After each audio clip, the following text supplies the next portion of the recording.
pong pasasalamat sa lahat ng tumulong upang maging napaka-makahulugan, meaningful ng araw na ito. At higit sa lahat, maraming salamat sa iyo, Panginoon, sa iyong dakilang pagmamahal. Una mo kami binahal, tinawag mo kami, at kami po ay tuloy na.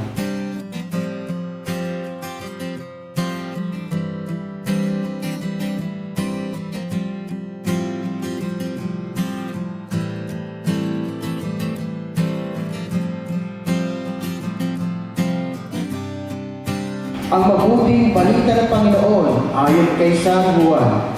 Papuri sa iyo, Panginoon.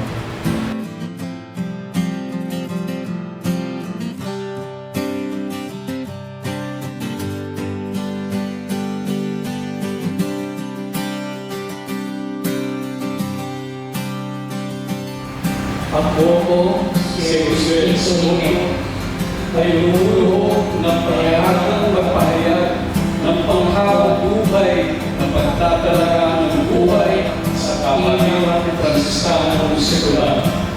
Nais mong isubuhay ang landas ng buhay na walang iba kundi ang Ebanghelyo.